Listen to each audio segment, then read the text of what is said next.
Pregnancy में खांसी हो गई है, ठीक ही नहीं हो रही है, तो ऐसे में क्या करें? तो ऐसे में जो मैं बता रही हूँ वो करें। पहली चीज तो गुनगुना पानी पिए, ठंडा पानी बिल्कुल बंद कर दें। दूसरी चीज, आप अदरक का पानी या फिर अदरक की चाय पी सकते, लेकिन 1 या 2 बार ही, ठीक है। इसके बाद तीसरा मैजिकल टिप्स है, आपको 1 चम्मच अदरक का जूस ले लेना है, उसमें 1 चम्मच आपको शहद मिला लेना है।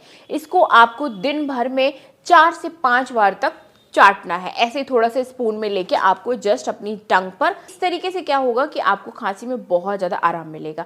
इन चीजों से भी आपको आराम नहीं मिलता है तो तुरंत अपने डॉक्टर को दिखाइए। बिना डॉक्टर के कोई भी मेडिसिन लेने की कोशिश बिल्कुल मत कीजिए। आपको प्रेगनेंसी के कौन से महीने में खांसी हो रही है, कमेंट्स में जरूर शेयर करें।